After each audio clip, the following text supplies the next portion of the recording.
dia, paz do Senhor a todos. Eu vou falar hoje sobre a vida de Tamar, Judá e Tamar. É um trabalho, desafio que o professor Rafael lançou para nós e que nós mulheres devíamos escolher, né?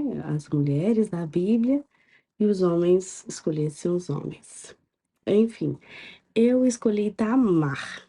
É uma história curta da Bíblia, mas eu acredito que de grande importância para a história, né? Primeiro que Tamar, ela veio ser uma ancestral do nosso Jesus Cristo. Mas vamos lá. Eu quero ler o capítulo, e à medida que o capítulo for passando, eu quero ir explicando a história em si. Gênesis 38. Aconteceu por esse tempo que Judá se apartou de seus irmãos e se hospedou na casa de um adulamita chamado Ira. Ali viu Judá a filha de um cananeu chamado Sua. Ele a tomou por mulher e a possuiu. E ela concebeu e deu à luz um filho, e o pai lhe chamou Tornou a conceber e deu à luz um filho, e a este deu a mãe o nome de Onã. Continuou ainda e deu à luz outro filho, cujo nome foi Selá. Ela estava em Quezibe quando teve.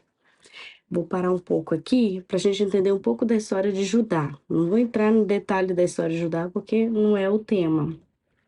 Mas Judá, nessa época, quando ele casou com essa cananeia, ele tinha se apartado de seus irmãos, ele já tinha distanciado. E a história de Judá é tão assim importante que ela para na história de José e faz um trecho da história de Judá para nós entendermos. Então, quando Judá se apartou, com certeza José já estava no Egito, né? Então a gente vê que ele foi para essa terra, né, onde ele conheceu a filha de Sua, uma cananeia. E com ela ele teve 3 filhos, Onã e Selá. Mas Judá, ele foi importante para os seus irmãos. Ele, ele foi grande entre seus irmãos. Ele cresceu como líder. Ele não era o primogênito. Judá foi o 4º filho de Jacó com Lia, mas ele cresceu em liderança com seus irmãos, né? E Judá, ele intercede por José quando os irmãos querem matá-lo. Judá intercede pelo seu irmão. Assim como quando chegam no Egito, Judá negocia com o governador do Egito sem saber que ele era José.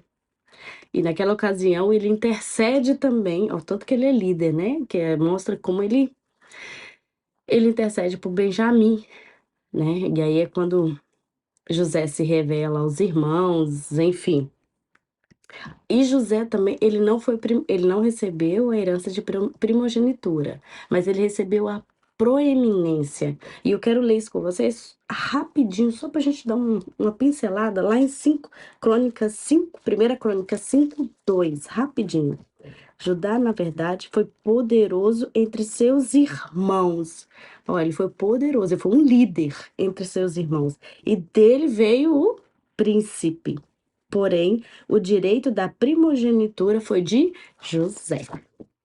Só para a gente pincelar isso aqui, vocês entenderem que Judá foi de importância. E a gente viu na aula que a nossa professora Giane deu, que Judá, a tribo de Judá, ela cresceu tanto em números que por isso hoje usamos o termo judeu. Interessante isso, né? Mas enfim, voltando, lá no verso 6. Judá, pois, tomou esposa para o seu primogênito. O nome dela era Tamar. Porém, o primogênito de Judá, era perverso ao Senhor. Gente, olha a magnitude disso. perverso ao Senhor, pelo que o Senhor o fez morrer. Deus não ia mandar o seu filho como, tendo um ancestral como esse, né? Então, vamos lá. Então, Judá disse a Onã: possui a mulher de teu irmão, cumpre o levirato e suscita descendência a teu irmão. Só uma pausa para vocês entenderem o que é o levirato. O levirato é uma lei que foi posta naquela época, né, no Oriente Antigo, que a mulher que casasse e não tivesse filhos, ela teria que, o irmão, o cunhado no caso, teria que se deitar com ela para que continuasse a descendência do irmão. Ou seja, o segundo irmão nunca seria o primogênito, sempre teria que vir. E gravem isso aí, que essa lei levirato, a Tamar acha uma brecha nela e corre atrás. Então a gente entendendo que o levirato era um costume de preservar a descendência, no caso do irmão, né, que faleceu.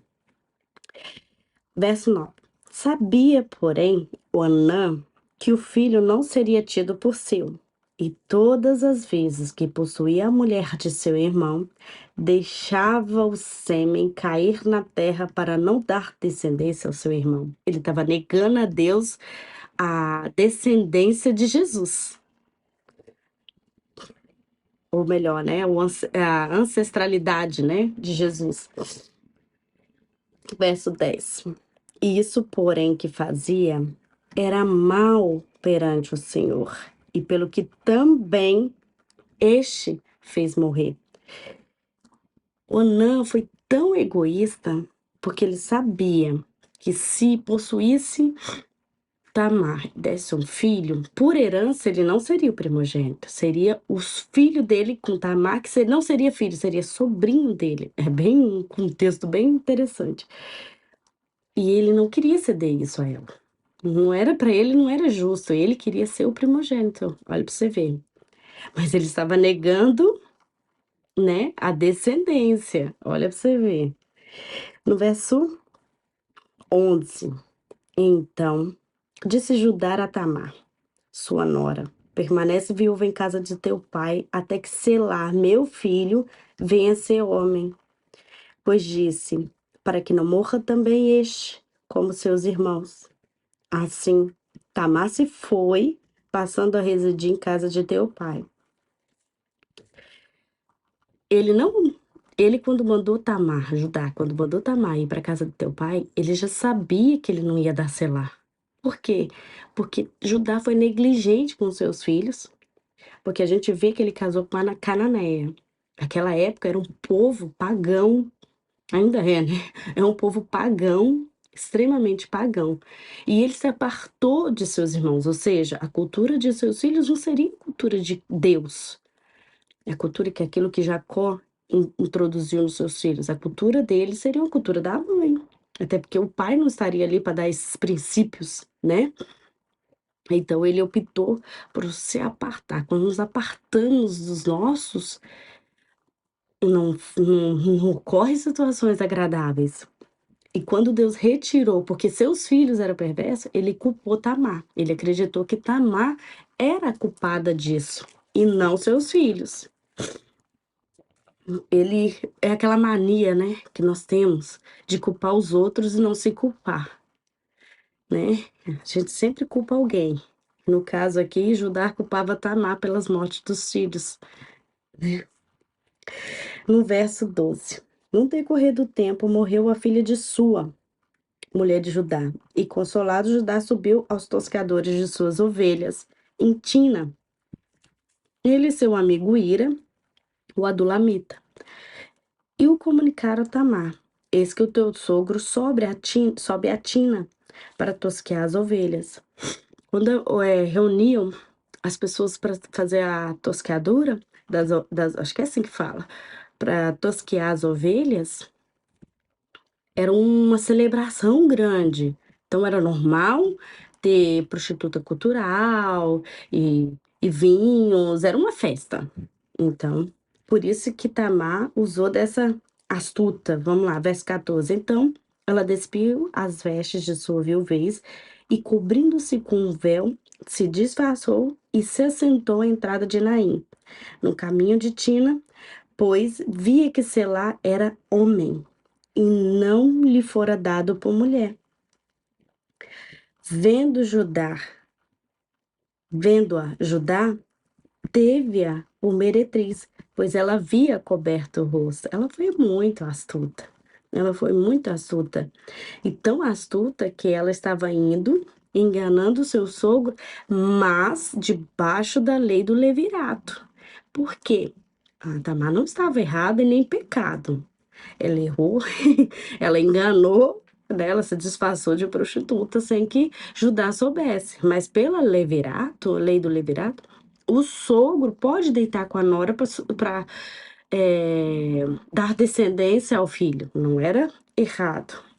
Mas nós sabemos que Judá estava negligenciando Tamar. Não, já sabia que o filho, sei lá, era homem formado já era um homem e ele não tinha enviado.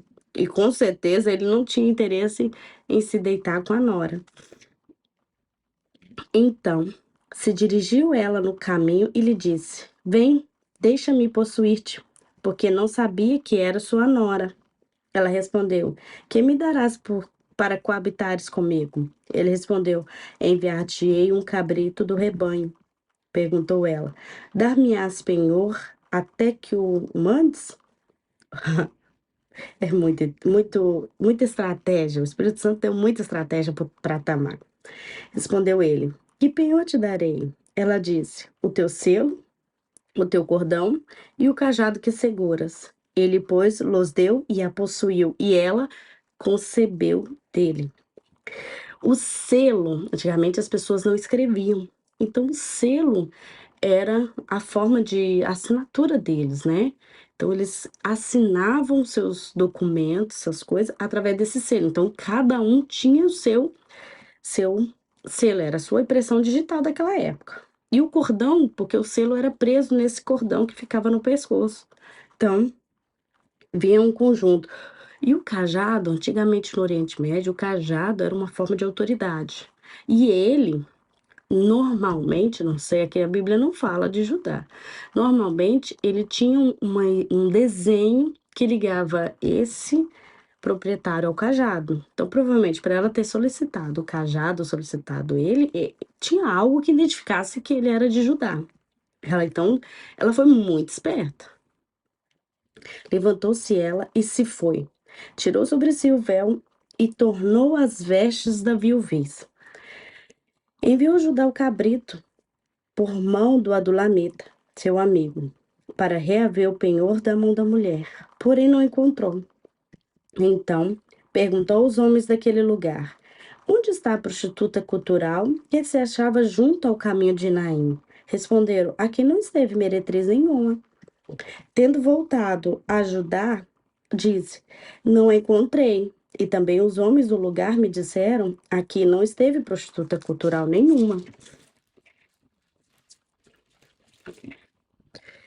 Verso 23. Respondeu Judá: Que ela o guarde para si, para que não nos tornemos em opróbrio. Mandei-lhe com efeito cabrito, todavia não achaste. Passados quase 3 meses, foi dito a Judá: Tamar, tua nora, adulterou, pois está grávida. Então disse Judá: Tirai-a fora, para que ela seja queimada. Judá lançou em Tamar pior castigo. Ele nem ouviu a defesa de Tamar. Ele nem esperou. Ele queria tanto se livrar de Tamar, ele a culpava tanto, que ele nem quis ouvir. Ele não perguntou se ela foi violentada, ele não perguntou quem que era o pai da criança, ele só quis lançá-la no castigo. E as pessoas são tão cruéis que não houve ninguém para interceder por Tamar. E hoje é assim. Hoje nós somos rápidos em julgar, mas lentos em defender. Que a nossa facilidade em julgar, em criticar, em blasfemar não seria a palavra, em difamar a pessoa é muito rápido. Mas quando é para defender, a gente fica assim: "Ah, então, vamos ver, né, vamos ver o outro lado, vamos ver se até a voz fica lenta, né, vamos ver, aí o mineiro toca", enfim. Mas Tamar, ela não teve essa defesa, ninguém buscou a verdade, ninguém se prontificou a entender a situação dela em nenhum momento. E ela em todo momento foi negligenciada. Lá, ela preferia ser mãe solteira do que viúva, porque Jesus se preocupou com as viúvas, porque elas eram literalmente lançadas a mendigar. A viúva, quando os pais morriam e ela não tinha filhos, ela era lançada a mendigar. Por isso que eu acho lindo. Não, Jesus é incrível. Quando ele, mesmo em sofrimento, ele se preocupa com Maria. Quando ele fala para Maria assim, né? Este é seu filho, quando eles estão juntos, João e Maria. E João, esta é a sua mãe. Ele se preocupou em que ela fosse cuidada. Nós não devemos idolatrá-la, mas ela é uma mulher incrível, gente. Incrível. Pena que alguém vai falar dela, que senão eu ia falar também. Enfim, voltando aqui. Então, Tamar não teve essa ajuda, mas ela foi astuta e agiu de forma perigosa, mas dentro da lei. A lei, o levirato. Então, ela foi muito inteligente. Ela foi muito ousada. E ela quis a descendência que era por direito dela. Ela correu atrás do que era de direito dela, que era a descendência, um filho naquela época. E nós devemos ser assim. Quando Deus está por cima daquele sonho, daquela estratégia, nós devemos sim correr atrás com todas as forças, buscando o Espírito Santo para que a gente alcance. Enfim, no verso 25 fala assim: em tirando-a, mandou ela dizer ao seu sogro: do homem de quem são essas coisas, eu concebi selo, cordão e o cajado. E disse mais: reconhece de quem é este selo e este cordão e este cajado? Reconheceu Judá e disse: olha que lindo, mais justa é ela do que eu, porquanto não a dei a selar meu filho e nunca mais a possuiu. Judá reconheceu o pecado dele, o erro dele, que hoje normalmente a gente não reconhece isso, a gente tem uma dureza no coração em relação a reconhecer o nosso pecado. E Judá queria tanto se livrar de Tamar que ele não imaginou que a prostituta que ele tinha se deitado era Tamar. E ele fala: mais justa é ela do que eu, porquanto não a dei selar. Então ele reconhece que ele a negligenciou. Ele foi negligente com a sua nora. Ele não cumpriu o levirato com ela, que era da selar. No verso 27. E aconteceu que, estando ela para dar à luz, havia gêmeos no seu ventre. Ao nascerem, um pôs a mão para fora e a parteira, tomando-a, lhe atou um fio encarnado e disse: este saiu primeiro. Mas recolhendo ele a mão, saiu o outro. E ela disse: como rompeste saída? E lhe chamaram Pérez. Depois lhe saiu o irmão, em cuja mão estava o fio encarnado, e lhe chamaram Zera. Lindo, né?